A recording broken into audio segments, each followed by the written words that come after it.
Hi, Mary. Thank you so much for coming on to the Everyday Mystic. Before we started recording, we were talking about our post Christmas, post holiday feels and where we've been and what we've been experiencing. And I wanted to capture some of that. So I hit record real quick because, we're sharing about what a lot of people save as like the joys of Christmas and, joy and peace on earth and all these things that come around at Christmas time, which are great reminders. But you were talking about the spirit of that and how it lives in you every day, right? It's not just saved for this one special day of the year. No, that's right. It is. It's all about immersing yourself and choosing that joy every day. And so we were talking about it, and it was like, it's not that I was disregarding that we are in a season of what we relate to as holidays, but what I was bringing and reminding myself of, because that's what we get to do in conversation, is that every moment, every day I choose to celebrate, to be in that place of joy. Like you said, Carissa, we oftentimes will reserve it for the holidays, and really we're so stressed out getting there. By the time we get there, we almost miss that moment to understand that especially this time of the year and is a time of, for us, for those of us here in the US on winter solstice, it's a time of slowing down and really being present as the seasons change and the trees shed and the feathers are found, like running, because that's what I do, and just being present right here now. But I choose that every day, and it's been such a gift to unwrap that and share really with others, that we could choose that every day for ourselves, to choose joy first Yeah. instead of doubt or fear or anxiousness or Hmm. stress. When did that start for you? Because I know, some of your story. I know that you didn't always live this way. So tell us how that began for you. Yeah, so I played in the corporate carnival for 22 years. In fact, I left home when I was 17. As some of you might recognize this term as an old soul, I just started chasing what I wanted. Mm. But what I wanted, uh, I found after probably about 25 years, a quarter of, let's just call it a quarter of my life. I'll play till I'm 100. That's fine. Was that I was chasing really what was programmed in me to believe that's what I wanted: Mm. success, um, hard work, striving, competing, comparing, climbing this corporate ladder of success. But I was ready when I was 17, like, I got to go get a job. I've got to make some money. I've got to achieve what I will call is what it was known to me in that time as the American dream. I want the big house. I want the swimming pool. I want the two dogs. I want the cars. I want the kids. I want that reality that says, "You made it, Mary." Mhm. Yeah. That's what I wanted. And so that's what I chased. And what really opened my eyes and awakened me that there was something far greater to be seen, to be experienced, was panic attacks. So Mm. at what I would call the height of my corporate career, my body said, no, Mm. too much, not a good fit. Or I believe that experience was useful. So my body said, okay, let's do something else. Let's look at another way to be in this human experience. But it wasn't right away. I was in the hospital with panic for the first time, thinking I was having a full blown heart attack at age 37. Mm. Right. Right? Not Young normal. kids at home. I was running a bath. I had just fed them. I feel it. It's coming on. I grabbed the phone. We had cordless phones then. I mean, I had a cell phone then, but cordless. We actually had landlines. And I was walking with the phone, trying to talk myself down and like, you don't have to call 911. kind of breezed through the kitchen and just told my girls who were, oh, maybe they were 3 and 5 Mm. at the time, like, I'm just going to go see the neighbor. And I'm beelining it out the back door across the street to just get an adult in front of me to tell me that I was going to be okay. But I ended up Mm. calling 911. So there was the whole scene. And I was running a bath, and the neighbor's like, Mary, you were running a bath. Thank God I went over there. Otherwise, your Mm. house would have been, it'd have been a mess, a nightmare. And that night in the hospital room, I was still very locked in. Like, dude, I gotta go. I've got work tomorrow. Yeah. Yeah. You weren't quite getting Nothing made a the difference. the opening was just like a teeny little teeny pinhole at that The nurse point. was looking at me like, "Do you even understand?" She didn't either, though. Like, probably she hears that a lot. Like, "I've got to get Yeah. out of here. I've got things to do. I've got places to be." That we just constantly are putting our external experiences ahead of our internal needs. Mhm. And Yeah. so it began a journey. It began a Mm. journey that is just over a decade now of asking me, asking my body, um, what what do you really need? What would be fun for you, Mary? And more recently, just a few nights ago, in a dream, I was awakened to that. Like, what do you want, Mare? Because that's what they called me when I was a child. What do you want, Mare? What now? What next for you? Mm. But it was a decade-long journey. It did come with, a 4-year experience of being on medication, a low dose of anxiety medication that every morning of every day, I just wanted not to be putting into my body. But it's a process, friends. It's a process, and the entire process, whether you wanna call it the shadow to the light to the shadow, the trauma to the whatever, it's a process. Yeah. And what a gift that we all get to an opportunity to walk through a process and recognize at one moment of one day in 1 ounce of presence that we get the choice. Yeah. And then we can Yeah. start practice making choices.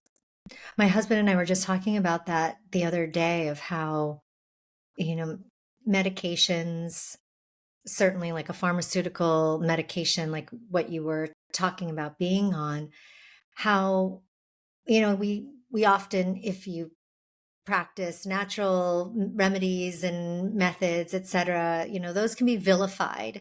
But we were saying, if they can be exactly what someone needs at that moment. And if they're used in that way, if they are used in a way that helps people back away from the cliff or not, get out of that hole or reduce, the symptoms enough so that they can actually see the beauty that's in front of them so that they can then go after that, then it's like they're miracles. They're Mhm. amazing. But it's how we use things, right? People can get addicted to those things, get complacent and just say, oh, okay, well, this is now my life. I'm just going to stay on this. Whereas you used it as a catalyst for this whole process, like you were describing, a journey that you went on rather than like, oh, okay, I'll just take this for the rest of my life. And I guess that's my life. And that's true with so many things, not just a medication, but any practice, any something, right, that we take into our lives from the external. We can use it as a catalyst and allow ourselves to be changed and transformed by it. And then we get to let it go off into wherever it's meant to go. And then we move in our direction. Or we can kind of get fixated on that thing, no matter how good the thing is. And that becomes, our identity and our everyday.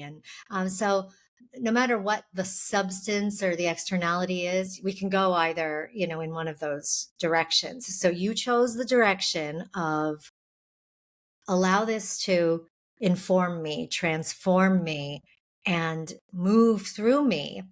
Because I know, you went on another path after that, right? To where you began to really open up and Oh yeah, it discover. just continues. I'm still blooming.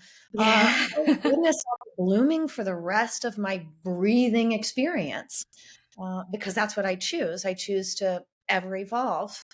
And when we choose that, ever evolving, not one thing is meant to be attached to, we call it detachment, then we give the universe the opportunity to show us what else is possible. But yes, that is perhaps where I am in the journey now. And yes, there's a process to get there. But I continued to expand and awaken to what choosing more of the things that I wanted. I love teaching fitness. And so, one at the height of my career, I was working in as an executive leader in dentistry, and I was teaching 10 fitness classes a week. So I slowly started to shift gears. I started to listen to my body, which is not something that we have also been instructed to do so, which is why big pharma is such an expansive experience, because the first thing that we've been taught if is there's pain in the body, medicate it. Oh, look, you can just take this and you can make the pain go away temporarily. So choosing that I no longer wanted a temporary experience, that I wanted to walk through whatever it was that was creating this inconsistent feeling in the body or in the energy. I chose more to go part time, and it was a slow process. It was a decade-long process before I sold everything and moved to the South and bought a fitness club and opened a yoga studio. Right, the things Mhm. that Mare wanted to do. Uh, Mhm. just kept walking through it. I went with my 3 non-negotiables that started. So I was yoga certified even during this time. I was a certified yoga teacher and panic. I Mm. was a Reiki practitioner, and I was learning more about the energy body, and that really sparked me to say, okay, you really need to learn about the energy body. And so I started my practices of my 3 non-negotiables, which is daily connection, connecting with me, connecting with what I want. And ideally, the more you practice, you start connecting with what you want before you connect with what you need to do for other people. Because why would you serve from an empty well? Yeah, I know you've heard that expression. Next, after I connect, then I go move. I go move my body. Whether you like exercise or not, or your knees are bad, or whatever excuse you want to use to not get up and move your body, there's all kinds of ways to move your body. Simply taking deep breaths is changing the energy in the body. Tapping, right? Walking in nature is brilliant. You don't have to run, you could walk. Just breathing in the outside air next to a tree. Consider it movement, moving my body, moving energy, and then celebrating. And, for the first half of that decade, the celebration could have just simply been, I'm proud of you for connecting in with your needs ahead of somebody else's. And I'm proud of you for getting up and moving the stagnation out of your body. So I would Mhm. celebrate that. Mm. Mhm. Yeah. And those the the generality of those non-negotiables is so beautiful because you can apply it, right? You can, like you said, celebrate something so minor or so big. It doesn't have to be. I think a lot of people, like we were talking about with Christmas, a lot of people save celebration for these big, it's anniversary, it's Christmas, it's, you just got this massive promotion and life is about us, if you so choose, to celebrate all at any moment, anything. The fact that we're breathing right now, right? That could be a celebration. And so you get to choose. So I guess that's probably your ties into the first non-negotiable. You get to choose It how is. you're connecting to the self and choosing what's important to you in that moment. And what a beautiful way to just tune into yourself, which so many of us don't do, Mhm. right? Well, and if you're moving into more embodied states, which is really what is called for in these times, you're practicing feeling a high joyful vibration in your body. Because let's talk about that Christmas celebration. Let's talk about the number of people that you talk to on December 26th that say, I'm flipping exhausted because Right. their body's not even used to getting up in that high vibration. And then we have a claim for that high vibration, which is anxiety and stress. And we call it all kinds of things that it really isn't. It's a Yeah. high vibration. But if you practice getting in that vibration every day, you soon find that you create balance within your energy body. And these things like too much or too little don't quite exist. You're getting your body used to feeling these different vibrations. You're actually bringing your energy into a delightful place of balance. And in that place, it's hard not to see the present moment. It's hard not to, in a place of neutrality and balance, it's it really becomes challenging not to see the good, right? Because we've been trained to see the bad. It now becomes a practice of just that. If, oh, wow. So it's beautiful. It's a beautiful experience. Mm-hmm.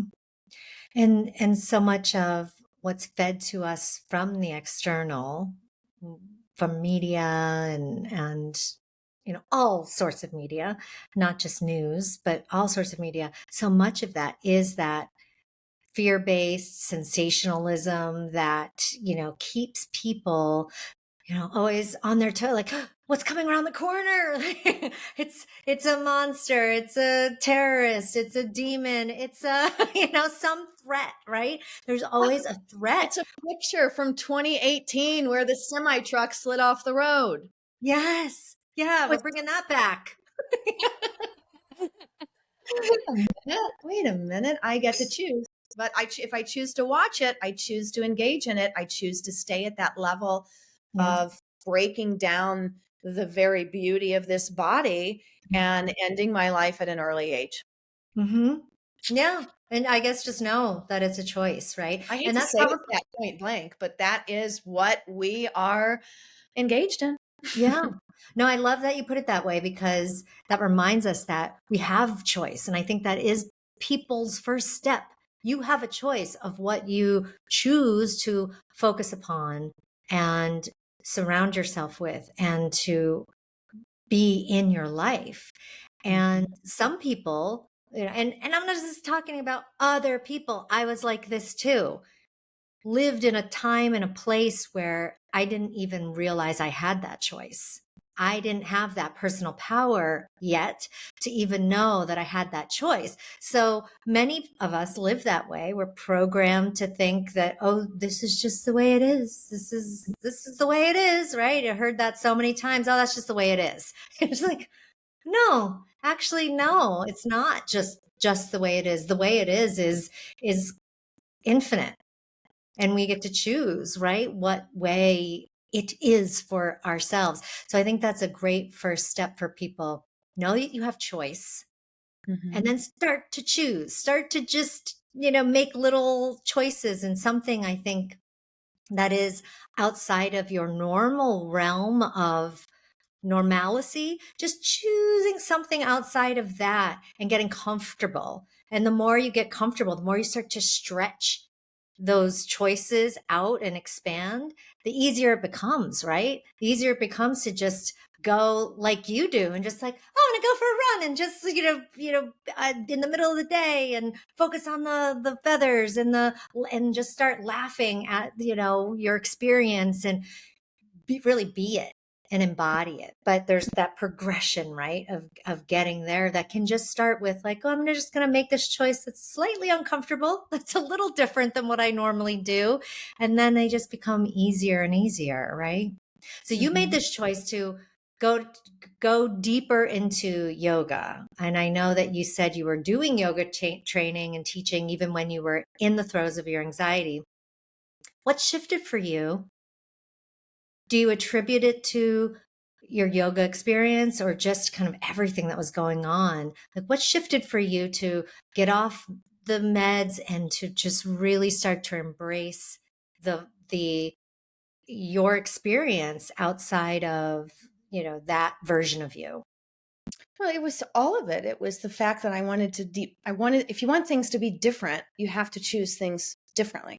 So I Mm, started making different choices instead of waking up. And this is one easy choice that people can make right now.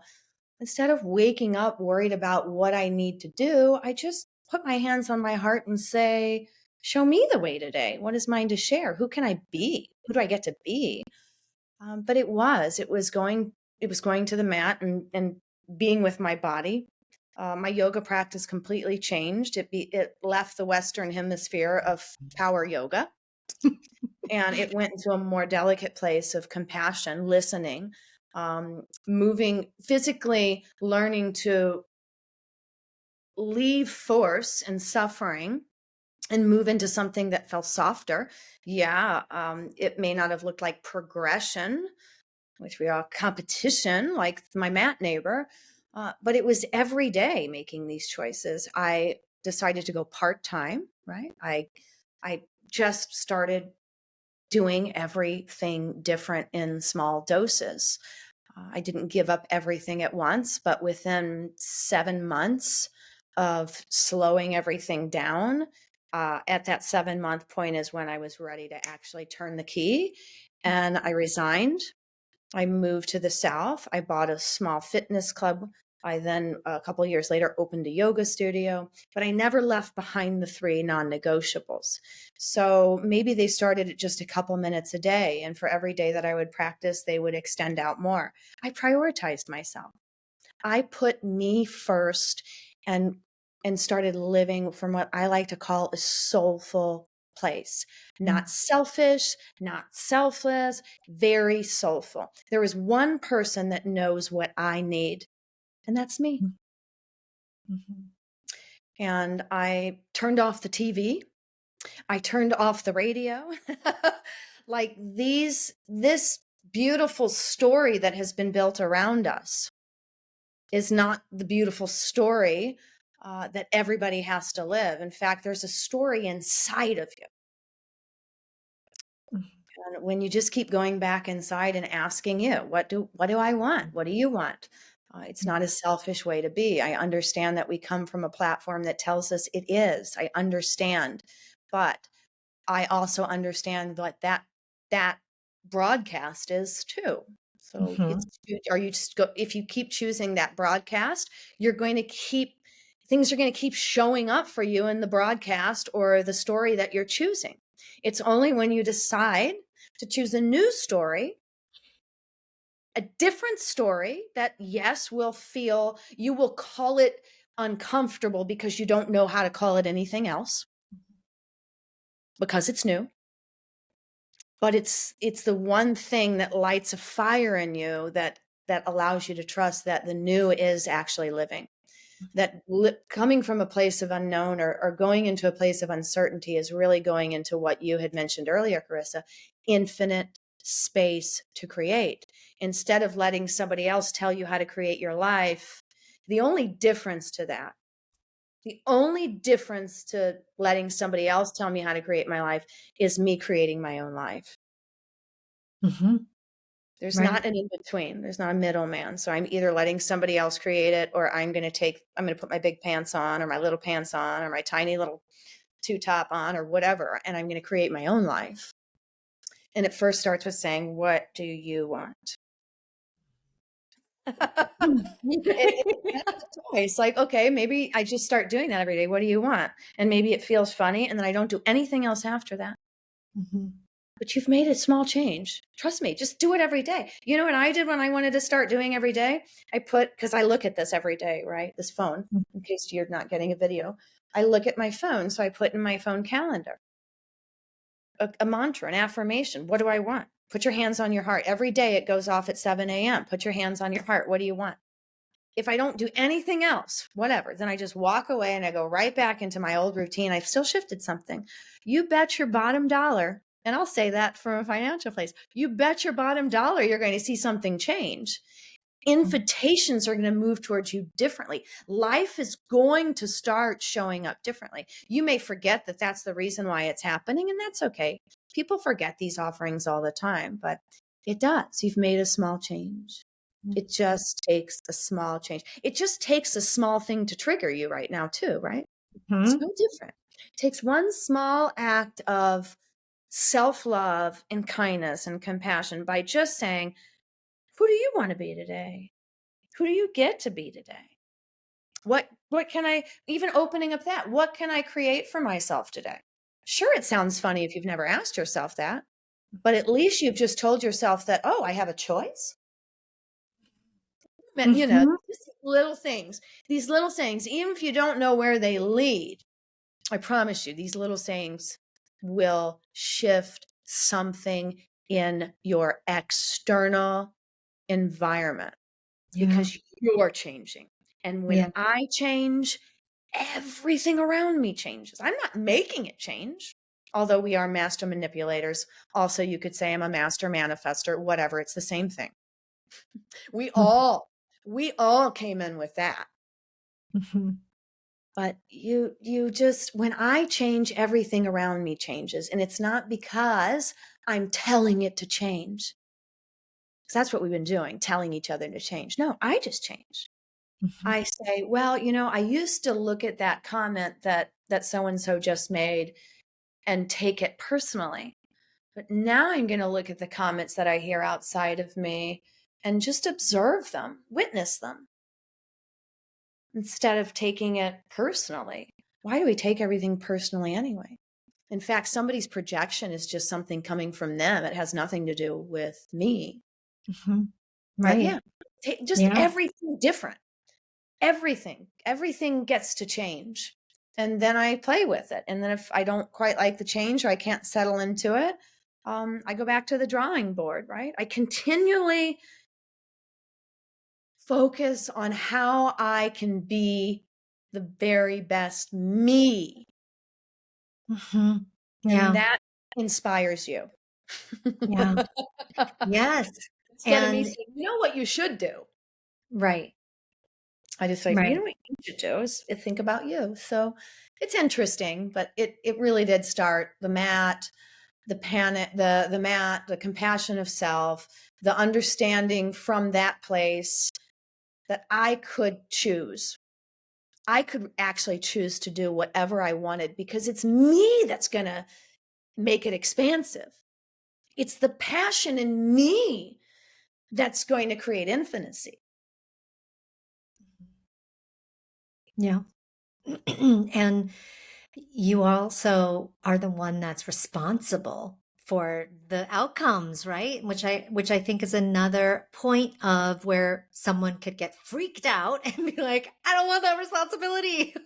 And Mm. it's what stops people in their tracks in moving in through life this way. So I say that because it does take a certain amount of courage and a certain amount of uh, internal will to be moving through life this way.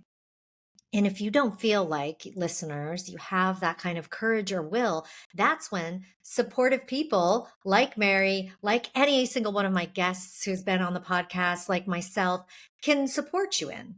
Just kind of giving and helping during those moments when you don't feel like you have that courage. We all have it. It's just a matter of being reminded that you have it, right? And we as teachers, guides, can be that reminder.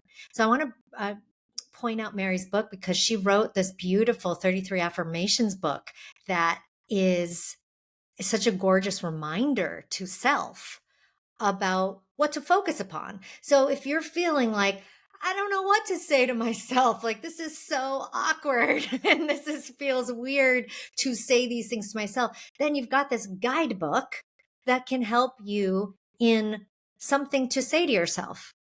And that's what these beautiful teachers can provide is just this guidance. They're not giving you the answers. They're not telling you where to go. They're not making the choices for you, but it's guidance. And it's guidance when we all need this, teachers or no teacher. I mean, we're all teachers to each other. So, but let's say for those of us who have maybe stepped into the role as a teacher, we all still need guidance too. I get guidance from every single person in my life, strangers, familiars, always, all the time, spirits. I mean, so asking for that guidance will also open you up to the support that you need. So, yeah, so check out, I'll put a link to Mary's book, that 33 affirmations book. She's got many books, but that particular one just came to mind as a beautiful way to help guide some of that self-talk, which can be, I mean, it can be awkward. I was there too, when it first started, when I would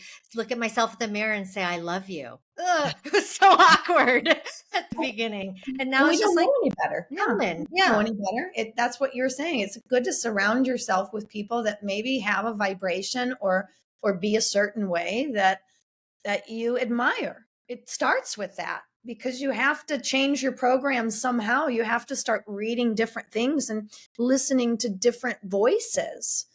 But yeah, if you have that link, I also have a link that they can get, and I might have sent it to you, that there's a little gift. You can go to the gift link and you can get 3 of those affirmations and start working with those affirmations today.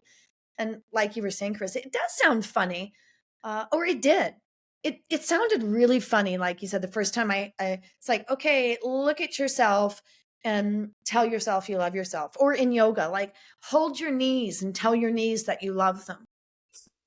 It does feel odd, but then you think about it like, oh my gosh, I should have been doing this my entire life. My goodness, this vehicle that gets me where I need to go.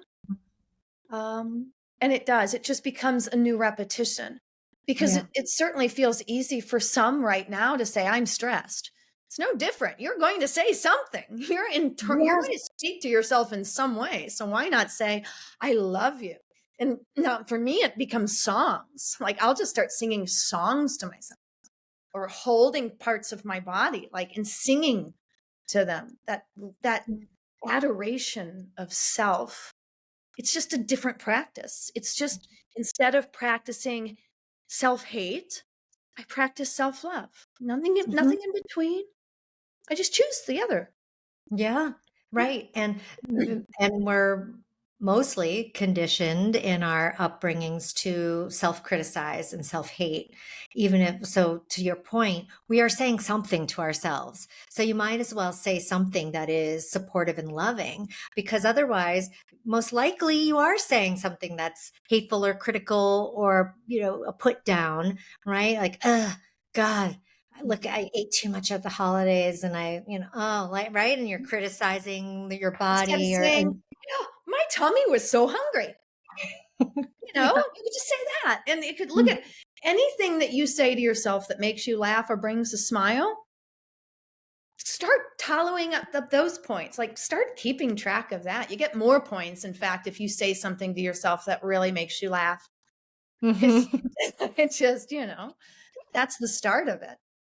So beautiful.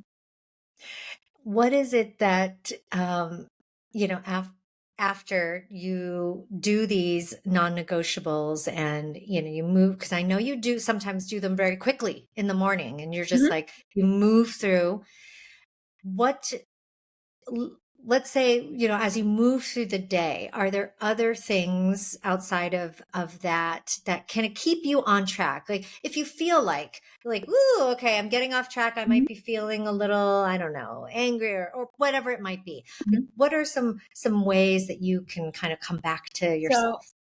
as I believe in affirmations, which is why I wrote a book about the most powerful ones that have supported me over that decade of shift, I'll always just come back to that. It like automatically, if I feel like in my body, I have to be in my body, friends, have to be in your body. Sorry. Yes.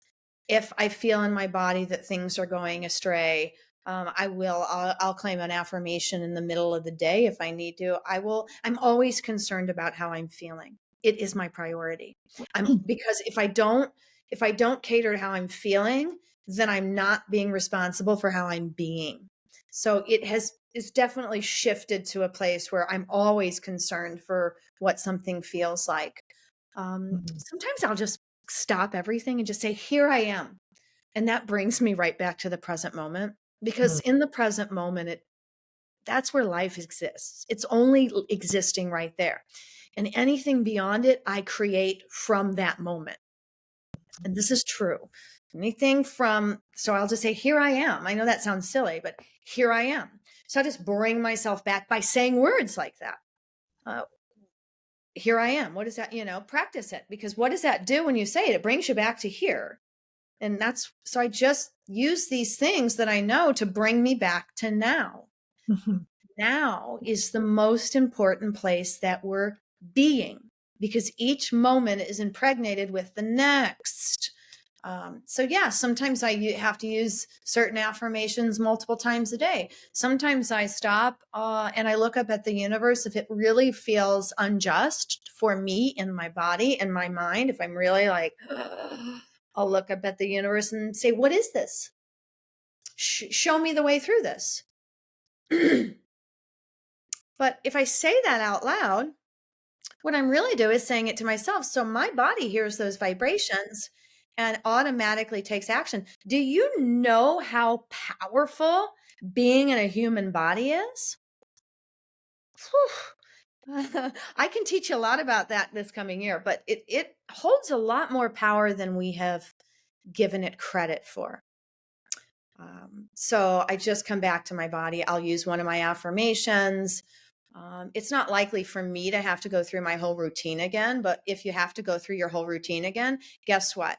If your only responsibility on the planet is to be the very best version of you, do the routine 15 times a day. Mhm. If that is the only thing that we came here to achieve, accomplish, is to be the light of the world, which translates to be the best freaking human that you can be. And the only one that knows how to be the best human for you is you.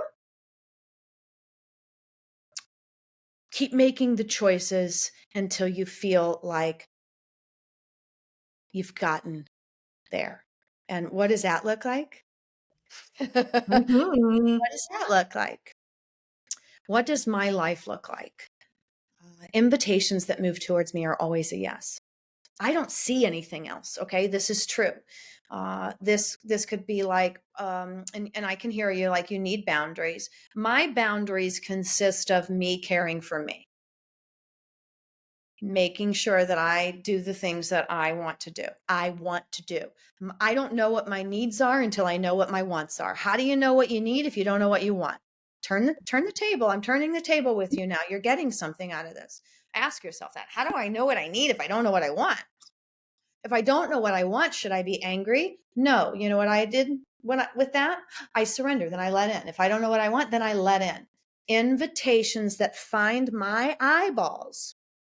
This is my reality, are always yeses. They're always in alignment, that an alignment that feels like the next step. Do I know all the next steps?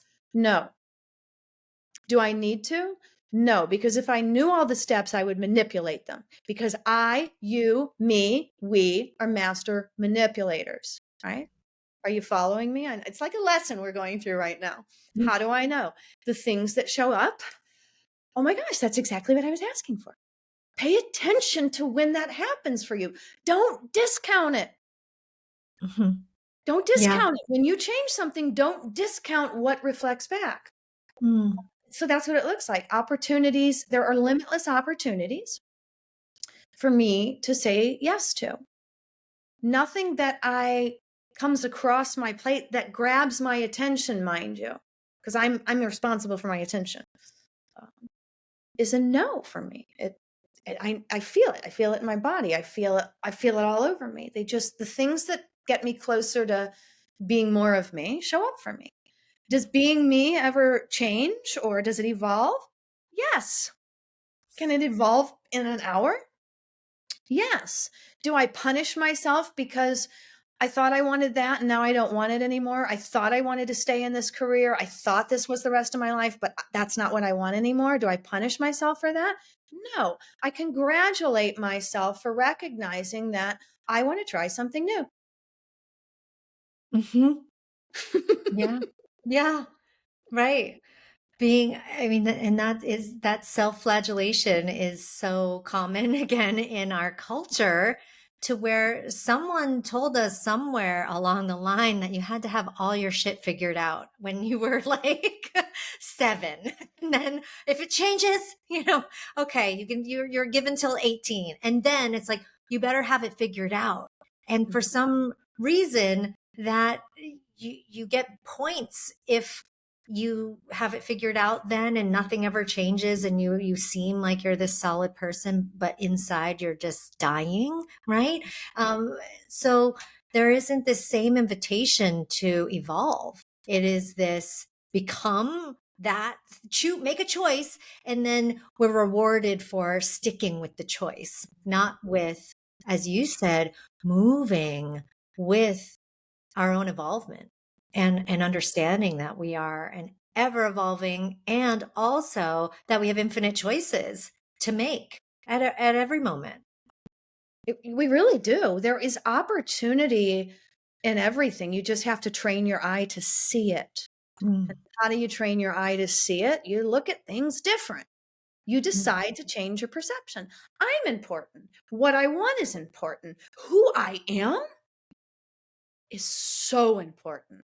We each carry a code that activates the whole. mhm, And the more we embrace and embody the code that we are, the person that we are, the soul that we are, the sooner your experience becomes that which of mine. Peace is already right here on earth, my friends. You just have to decide to live in it. mhm. Yeah.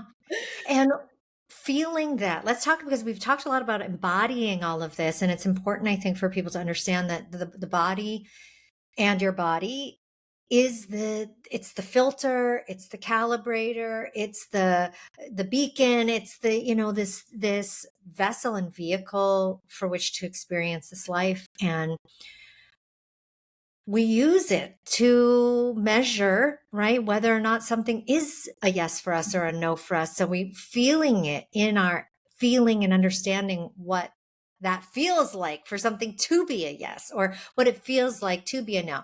And this ties in intuition and just understanding where what our what our triggers and our mechanisms are within. So getting in touch with that body, like you said, the movement, the tapping, like actually physically, like touching yourself, and touching, being touched by the air, by moving through space, all super important.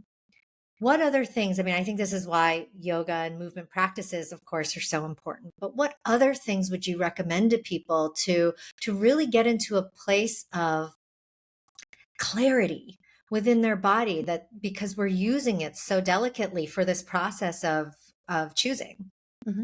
Pay attention to what you're listening to. Pay attention to what you're eating. You're going to hate all of these answers if you're in a place that you think that change is awful. Change is evolution. Everything around us evolves. We have given cell phones, compute. We've given all of it. Just please evolve, accept humanity. Mm, Evolve. What are you eating? What are you listening to? Who are you surrounding yourself with? And what are the words that they are using? Top 5 people. I'm sure that they are your sister, your mother, or your brother. I get it. But you're responsible for you. And if you need to limit the time and space that you spend around your loved ones because they're not quite speaking the language that delights your soul, you're responsible for your soul. You chose your parents, and it doesn't mean you chose your parents for the lifetime. You chose, like, that's our problem. You chose this career. Now you have a life sentence to it. These are your siblings. Now you have a life sentence to them. We've got this all wrong. I'm not saying I don't love my people, but I am evolving, and so are they. And their evolution has nothing to do with my evolution. We're one code, one soul. I am different than every single person in this world. Chose the parents because the parents had something to teach me. If you have a hang up with your people, if you have a hang up inside of you, if you have a trauma in your body, probably not a good idea to listen to your body for a response because your body's not clean. How do I trust my body? Because I've cleared it. So I wanted to reflect that when you were talking about that. Yes, it's important to listen to the body, but if the body is tainted with old experiences and unwanted circumstances, you're not going to get a good yes or no out of it. Yeah. I was not getting a good yes or no out of it when I was in panic. I was not getting a good yes or no out of my body when I was medicated. I'm not knocking these things. I would walk through my life exactly the way that I walked through my life. I would check every single box I would do it all over again the same. I want to make that clear. But I would also clear it the same. Like every morning is my daily connection. It's clearing my body of these things so that I can trust it. Mhm. But who am I listening to? What am I reading? Where am I still putting myself in places that don't feel good for me? Because so and so says I have to, because they'll get mad at me if I don't. That's a big deal. Where are you still making yourself go where you don't want to go? You have to come to your Jesus meeting with this. Mhm. Have to. You asked me a question, Carissa, and I'm answering it boldly. And yes, it does take courage. And yes, it does take confidence. But you can't find those things either if you're not willing to go in there and be willing to find them. Yeah. Clear Yeah. out these things, this noise, this trash, this food, all these things that don't make you feel good. Start paying attention to what feels good for you. And I Mhm. understand my marriage of 22 years, a 25-year relationship had to end in order for me to see who I was and not who I had become, because that's what I just become, the top 5 things that surround me. Mhm. I'm not saying go end your relationships. Go inside and figure out what you want. Mhm. And then if you have a partner, which I have a partner now, a second partner, and I've evolved 100 times in the last hour since we've been together, communicate it. I'm changing. One way I communicated this to him 4 or 5 years ago, when I got remarried, is, guess what, buddy? I'm bringing my feminine energy forward. I'm bringing balance to myself. I'm not saying masculine go home. I'm bringing a balance to my energy. That's really all I'm saying. She might cry. She might say things I've never heard her say before. I don't know how she's going to react. I really don't know what's going to come, but I'm deciding to turn a new key. I'm going to open a new door. I just communicated. I was honest. So if you find yourself in that, just be honest. Be honest with the people. Will people walk away when you're honest with them? Probably. And that's okay. Quick example. My daughter said to her father, my husband, right? The person that I made these beautiful, delicious creatures with. I don't want to go to college. This was a couple of years ago. She felt it in her heart. She was a straight A student. I don't want to go to college. He lost his mind. He screamed, yelled, punched the wall, like went through all kinds of nonsense. She called me. Oh my goodness. I said, sweetie, just say you're not going to make me feel shame and guilt for choosing what my heart wants. So look at your people and say, you're not going to make me feel bad for choosing what my heart wants. Not Mhm. going to let that happen anymore. Yeah. Yeah. No, know that each and every one of us are a gift to this experience. And it's true. I'm living from a place of being a gift. What I get to share is a gift. And I'll be rewarded greatly from the universe with super experiences that I never saw coming. Mhm. So I just kind of went off. But how? What do So, I do? I just start choosing me. yeah, Um, well, those are all beautiful, beautiful bits of advice, and uh, not only as to summarize, not only things that you do, but that you clear, or so let's say not do, right? We're choosing the doing and the not doing in order to create the right conditions of the self. And what this boils down for me, for what you've been saying, is truth. You're living from your truth and always calibrating to that and saying, oh, is this true for me? Is this my truth? And this is how we discover ourselves, our souls, and really fine tune that connection to that true nature, And it's to respect practice. it. Mhm. Yeah, it's Daily practice and practice. it's respect. It's like, oh, I respect my soul, my Mhm. truth, my true nature. And through each of these decisions that I'm making every day, each of these little choices, is that respecting it or not respecting it, right? And I mean, eventually it just becomes second nature. But Mhm. the practice part, just like learning anything, piano or, the accounting formulations or yoga moves, right? All of it feels awkward and Mhm. difficult at first. And with more and more practice, it can become this second nature way of being, right? It is. And like, we've heard it our whole lives, like respect one another. And the truth is, just like you were relating to, Carissa, is when I respect myself, I'm automatically respecting everyone else. When I start tuning into how I speak to myself, I automatically speak to people differently. When I go into the deepest level of forgiving myself, it doesn't even matter what anybody does. They don't need forgiveness. I've forgiven me. I don't even see things the same way. Mhm. Does this beginning of evolution for those that might be really ready to jump in, does it happen overnight?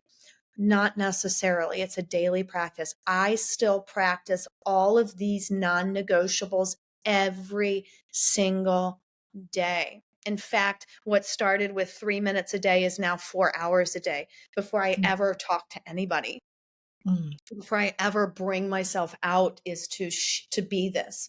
Did I quit? I don't have a job per se, but you know what I'm saying? I whatever I create outside of that I'm going to share is created after I've created the space for me. Yeah. And let's be clear, you've created a life where you're creating income through your own generative creative processes and your businesses. So it's not that you're just like sitting back and you're just wealthy. You Right. are I'm generating generating. wealth by being me and sharing experience and holding Exactly. space through publishing, yes, and podcasting and Yeah. speaking and sharing all this. Yeah. Sharing these, how do I get to my truth? How do I start a practice of coming inward? How do I create consistency with this daily operation? Because it does change. The Mhm. daily practice does change. And again, as I was saying, the evolution might not necessarily happen overnight in the beginning, but I will tell you something.